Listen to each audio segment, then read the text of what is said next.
Welcome to CMR land stuff. കഴിഞ്ഞ ക്ലാസ്സിൽ Francis ബേക്കൻ്റെ of friendship എന്ന് പറയുന്ന എസ്സേയായിരുന്നു നമ്മൾ നോക്കിയിട്ടുണ്ടായിരുന്നത്. So next one of truth. ഈ ഒരു ഓഫ് ട്രൂത്ത് എന്ന് പറയുന്ന എസ്സേ അദ്ദേഹത്തിൻ്റെ എസ്സേസ് സിവിൽ ആൻഡ് മോറൽ എന്ന് പറയുന്ന കളക്ഷനിലാണ് ഇൻക്ലൂഡ് ചെയ്തിട്ടുള്ളത്. സോ കഴിഞ്ഞ ക്ലാസ്സിൽ നമ്മൾ ഫ്രാൻസിസ് ബേക്കൻ്റെ എസ്സേയുടെ സ്റ്റൈലിനെ കുറിച്ച് പറഞ്ഞിട്ടുണ്ടായിരുന്നു, റൈറ്റിംഗ് സ്റ്റൈലിനെ കുറിച്ച് പറഞ്ഞിട്ടുണ്ടായിരുന്നു. ഫോറസ്റ്റിക് സ്റ്റൈലാണെന്ന് പറഞ്ഞിട്ടുണ്ടായിരുന്നു. അതുപോലെ ഡിഡാക്റ്റിക് പേർപ്പസ്, എപ്പിഗ്രമാറ്റിക്, അങ്ങനെ ക്ലാസിക്കൽ വർക്ക്സിൽ നിന്ന് ഒരുപാട് ഇൻഫ്ലുവൻസ് ചെയ്തിട്ട് കോട്ട് ചെയ്യാറുണ്ട്. അത്തരം കാര്യങ്ങളെക്കുറിച്ച് നമ്മൾ ഡീറ്റെയിൽ ആയിട്ട് പറഞ്ഞിട്ടുണ്ട്. സോ ഈ ഒരു എസ്സേയുടെ ഓഫ് ട്രൂത്ത് എന്ന് പറയുന്ന ഒരു എസ്സേയുടെ മെയിൻ എയിം എന്ന് പറയുന്നത് to instil a love for truth in the minds of readers.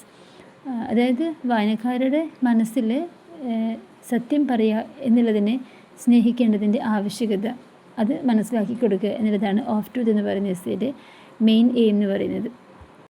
അദ്ദേഹം എസ്സേ സ്റ്റാർട്ട് ചെയ്യുന്നത് ഫെലാറ്റൈസിൻ്റെ ഒരു ഫേമസ് ക്വസ്റ്റ്യനിലൂടെയാണ്. അപ്പോൾ വാട്ട് ഈസ് ട്രൂത്ത് എന്ന് ചോദിക്കുന്നുണ്ട്, പക്ഷേ ആൻസർ ഇല്ലാതെ മടങ്ങുകയാണ്. അപ്പോൾ ഈ ആൻസർ ഇല്ലാണ്ട് മടങ്ങുന്നത്, ആ ഒരു അവഗണന നമുക്ക് മനസ്സിലാവുന്നത് ആളുകൾ എങ്ങനെയാണ് സത്യത്തിനെ ഒഴിവാക്കാൻ ശ്രമിക്കുന്നത് എന്നുള്ളതിനെ കാണിക്കാൻ വേണ്ടിയിട്ടാണ്. ഇവിടെ അദ്ദേഹം പറയുന്ന കാര്യം, നുണ എന്ന് പറയുന്നത് ജനപ്രിയമായ ഒന്നാണ്, അതേസമയം സത്യം എന്ന് പറയുന്നത് ദൈവികമാണ്, ദൈവത്തിനോട് അടുത്ത് നിൽക്കുന്നവർക്ക് മാത്രമാണ് അത്, അല്ലെങ്കിൽ സത്യം എപ്പോഴും ദൈവത്തിനോട് കൂടുതൽ അടുപ്പിക്കുന്ന ഒരു കാര്യമാണ് എന്ന് അദ്ദേഹം പറയുന്നുണ്ട്. സോ ഈ ഒരു എസ്സേയിലൂടെ അദ്ദേഹം റിഫ്ലക്റ്റ് ചെയ്യുന്നത് റിനൈസൻസ് കാലഘട്ടത്തിലെ ആ ഒരു മാനവികതയുടെ ഒരു കൺസേൺ, യുക്തിയെക്കുറിച്ചും ധാർമ്മികതയെക്കുറിച്ചും അതുപോലെ തന്നെ ആദർശങ്ങളും അത് പ്രാക്ടീസ് ചെയ്യുന്ന രീതിയെക്കുറിച്ചുമുള്ള ചിന്താഗതിയിലും അതുവരെ ഉണ്ടാകുന്ന സംഘർഷങ്ങളെക്കുറിച്ചും ഒക്കെയുള്ള അവരുടെ സംശയങ്ങളും അങ്ങനെയുള്ള കാര്യങ്ങളെക്കുറിച്ചൊക്കെയുള്ള ഒരു ഡീറ്റെയിൽഡ് എക്സ്പ്ലനേഷനാണ് ഓഫ് ട്രൂത്ത് എന്ന് പറയുന്ന എസ്സേയിലൂടെ അദ്ദേഹം നൽകുന്നത്. നെക്സ്റ്റ് ഒരു പാരഗ്രാഫിൽ അദ്ദേഹം പറയുന്നുണ്ട്, വൈ പീപ്പിൾ പ്രിഫർ ലൈസ്. എന്തുകൊണ്ടാണ് ജനങ്ങൾ നുണകളെ ഇഷ്ടപ്പെടുന്നത്? അപ്പോൾ ഒരു മനുഷ്യൻ്റെ സ്വാഭാവികമായതും ദുഷിച്ചതുമായിട്ടുള്ള ഒരു സ്നേഹം, നുണകളോടുള്ള സ്നേഹത്തെക്കുറിച്ച് അദ്ദേഹം പറയുന്നുണ്ട്. അതായത് മനുഷ്യൻ എപ്പോഴും നുണകളെ വളരെയധികം സ്നേഹിക്കുന്നുണ്ട്. അപ്പോൾ ഇതിനുള്ള കാരണങ്ങൾ അദ്ദേഹം പറയുന്നുണ്ട്. ആദ്യത്തേത് ഹാർഡ് വർക്കാണ്. അതായത് ഈ സത്യം എന്ന് പറയുന്നത് എപ്പോഴും വളരെ കഠിനാധ്വാനത്തിലൂടെ മാത്രം നമുക്ക് കണ്ടെത്താൻ കഴിയുന്നതാണ്. അതായത് ഒരു ഒറ്റ ദിവസം കൊണ്ട് സത്യത്തെ നമുക്ക് കണ്ടെത്താൻ കഴിയില്ല. സത്യത്തിലൂടെ മാർഗത്തിലൂടെ നടക്കണമെങ്കിൽ അതിനകത്ത് അത്യാവശ്യം നല്ല ഹാർഡ് വർക്ക് അത്യാവശ്യമാണ്. അപ്പോൾ അതുകൊണ്ട് മനുഷ്യനൊരിക്കലും കഠിനാധ്വാനം ഇഷ്ടമില്ലാത്ത ആൾക്കാർ, അലസന്മാരാണ് അവർ. അതുകൊണ്ട് തന്നെ ഒരു പക്ഷേ അവർ നുണയെ കൂടുതൽ ഇഷ്ടപ്പെടാനുള്ള കാരണം അതായിരിക്കാം. സെക്കൻഡ് വൺ ബോണ്ടേജ്, അതായത് ബന്ധനം.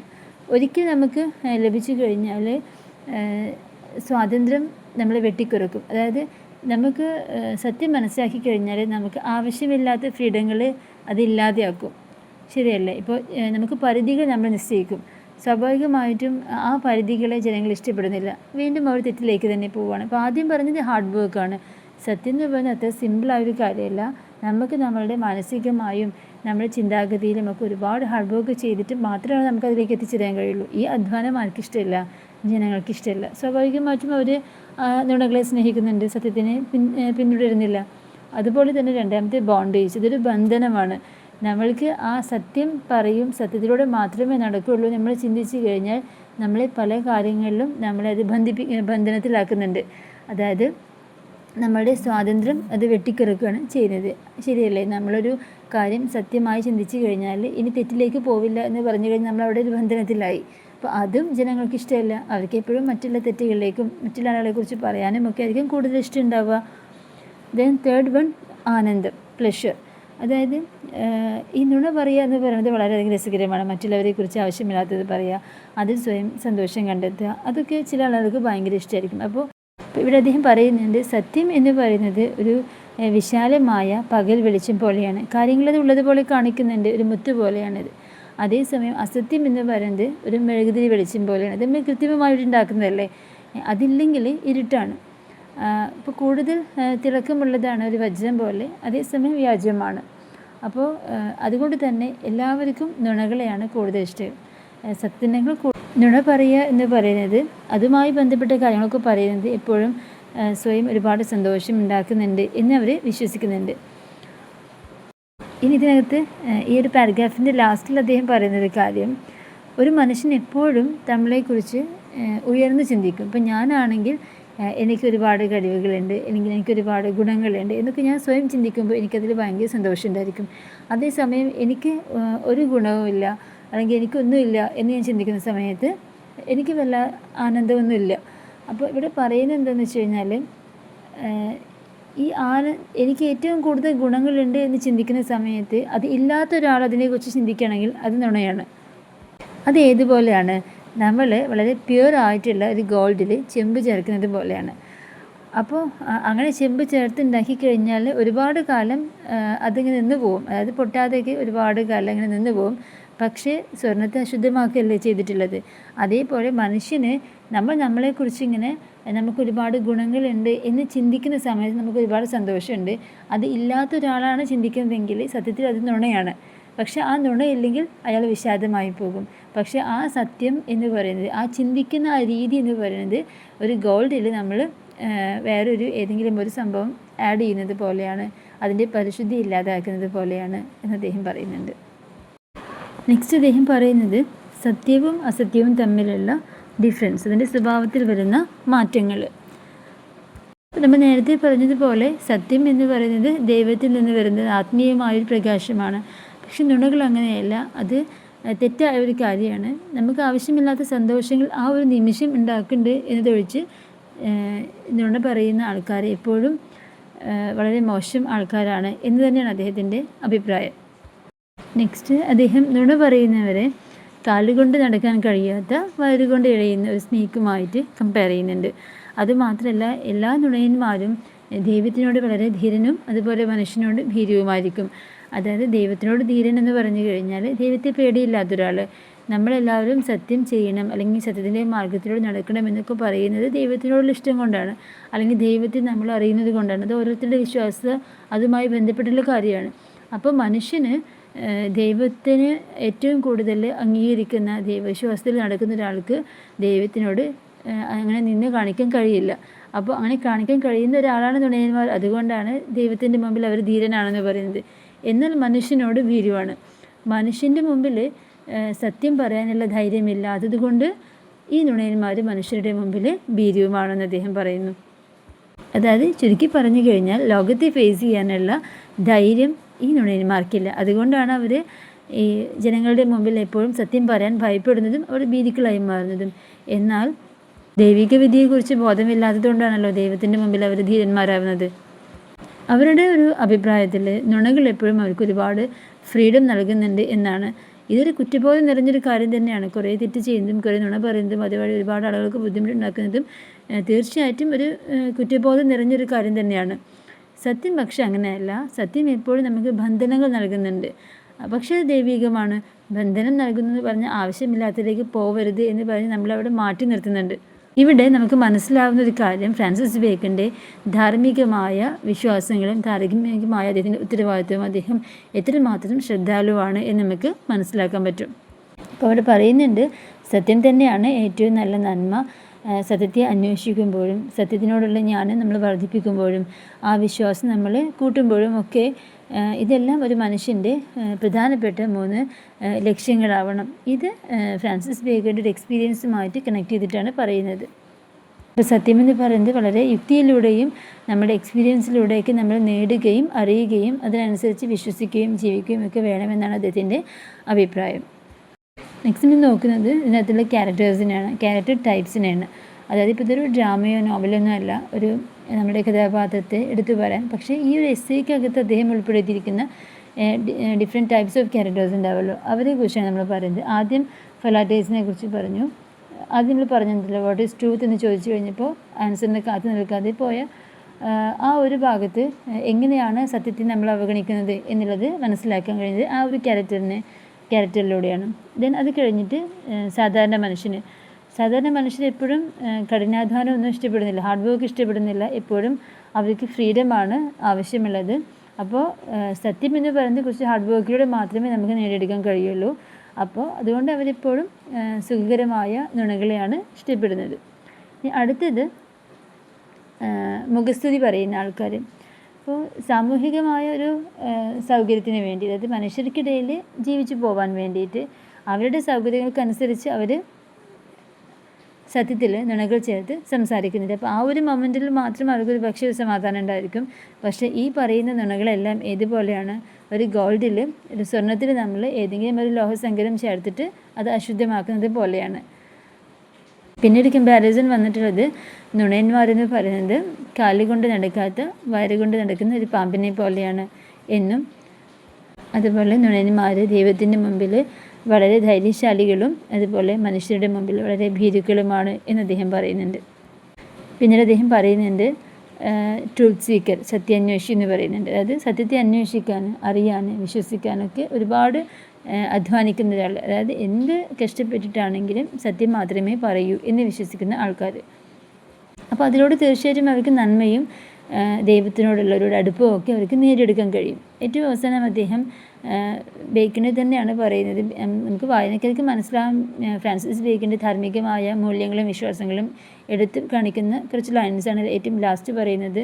അതായത് സത്യത്തെ വിലമതിക്കാൻ വേണ്ടിയിട്ട് വായനക്കാരെ പ്രേരിപ്പിക്കുന്ന രീതിയിലുള്ള ഒരു ഉപദേശമായിട്ടാണ് നമ്മൾ അവസാനത്തെ ലൈൻസുകൾ എടുക്കുന്നത്. അദ്ദേഹത്തിൻ്റെ കോൺസെപ്റ്റിൽ സത്യം എന്താണ് എന്നുള്ളതും അദ്ദേഹം എങ്ങനെയാണ് അതിനെ പിൻപറ്റുന്നത് എന്നുള്ളതും ആ ഒരു കാലഘട്ടത്തിലെ മനുഷ്യരുടെ മാനസികമായ സംഘർഷങ്ങളിലേക്ക് ചിന്തിച്ചുകൊണ്ട് അദ്ദേഹം സത്യത്തെ വ്യക്തമാക്കി നമ്മുടെ മുമ്പിൽ അവതരിപ്പിക്കുന്നുണ്ട്. സ്ട്രക്ചർ ആൻഡ് സ്റ്റൈലിനെ കുറിച്ചാണ് ഇനി പറയുന്നത്. The essay follows Bacon's typical structure, opening with an anecdote, then presenting reason, contrast and maxims. അതായത് സ്റ്റാർട്ട് ചെയ്യുന്ന സമയത്ത് കോമൺ സ്റ്റൈൽ തന്നെയാണ്, നമുക്കറിയാം ഫോറസ്റ്റിക് സ്റ്റൈലും അതുപോലെ തന്നെയുള്ള കാര്യങ്ങളൊക്കെ അത് തന്നെയാണ്, സെയിം തന്നെയാണ്. പിന്നെ ഇത് സ്റ്റാർട്ട് ചെയ്യുന്ന സമയത്ത് ഒരു അനക്ഡോട്ട്, നമുക്ക് ഫെലാറ്റൈസിൻ്റെ ഒരു ടോപ്പിക്കിലൂടെയാണ് സ്റ്റാർട്ട് ചെയ്യുന്നത്. പിന്നെ അതുപോലെ തന്നെ ഒരുപാട് കാരണങ്ങൾ, അതുപോലെ തന്നെ ഒരുപാട് വൈരുദ്ധ്യങ്ങൾ, കോഡ്സുകൾ, അങ്ങനെയുള്ള കാര്യങ്ങളെല്ലാം നമ്മുടെ മുന്നിൽ വളരെ വ്യക്തമായി തന്നെ അദ്ദേഹം അവതരിപ്പിക്കുന്നുണ്ട്. അപ്പോൾ ആ ഒരു സ്റ്റൈൽ തന്നെയാണ് പഴയ നമ്മൾ പറയുന്ന എസ്സേത്തെ അതേ സ്റ്റൈൽ തന്നെയാണ് അദ്ദേഹം ഇവിടെ ഫോളോ ചെയ്യുന്നത്. Style is epigrammatic and aphoristic. അതായത് പലപ്പോഴും എന്തെങ്കിലും ഒരു കാര്യം നമ്മളെ ഉപദേശിക്കുന്ന പോലേക്ക് നമുക്കത് തോന്നാം, അങ്ങനെ തന്നെയാണ് അത് പറയുന്നതും. പിന്നെ ഹി യൂസ് സിമിലീസ്, ഇപ്പോൾ ഡേ ലൈറ്റ്, പേൾ എന്നൊക്കെയാണ് സത്യത്തെ അദ്ദേഹം ഉപമിക്കുന്നത്. അതേപോലെ തന്നെ നുണകളെ ഒരു ഫാൾസ്ഹുഡ് ആയിട്ടും, അതേപോലെ തന്നെ അത്രയധികം ഒരു ക്യാൻഡിൽ ലൈറ്റ് പോലെ ഒക്കെയാണ് അദ്ദേഹം കമ്പയർ ചെയ്തിട്ടുള്ളത്. അതായത് സത്യം എന്ന് പറയുന്നത് പകൽ വെളിച്ചം പോലെ, മുത്ത് പോലെയാണ്. അസത്യം എന്ന് പറയുന്നത് ഒരു മെഴുകുതിരി വെളിച്ചം പോലെയാണ്, വ്യാജ്യമാണ് എന്ന് നമ്മുടെ മുമ്പിൽ കാണിക്കുന്നത്. അതുപോലെ തന്നെ നുണ പറയുന്ന ഒരാൾ സ്വർണ്ണത്തിൽ ഏതെങ്കിലും ഒരു ലോഹസങ്കരം ചേർത്തുണ്ടാക്കിയ പോലെയും അതേപോലെ ഇഴയുന്ന പാമ്പിനെ പോലെയാണ് ഒക്കെ അദ്ദേഹം അവിടെ ഉപയോഗിച്ചിരിക്കുന്ന ഉപമകളാണ്. എന്നിരുന്നാലും ഇതിനകത്തുള്ള ടോൺ എന്ന് പറയുന്നത് തീർച്ചയായിട്ടും സമൂഹത്തിനോടുള്ളൊരു ഉപദേശമാണ്. അതേപോലെ തന്നെ ഏതെങ്കിലും ഒരു കാര്യം തെറ്റ് ചെയ്യുന്നുണ്ടെങ്കിൽ അതിൽ നിന്ന് മാറി ചിന്തിക്കാനുള്ളൊരു പ്രേരിപ്പിക്കൽ കൂടിയാണ്. ഇവിടെ വായനക്കാരെ ഒന്ന് പരിഷ്കരിക്കുക എന്നുള്ളത് തന്നെയാണ് അദ്ദേഹത്തിൻ്റെ മെയിൻ ലക്ഷ്യമെന്ന് പറയുന്നത്. അലക്സാണ്ടർ പോപ്പിൻ്റെ ഒരു കമൻ്റ് ഇവിടെ കൊടുത്തിട്ടുണ്ട്.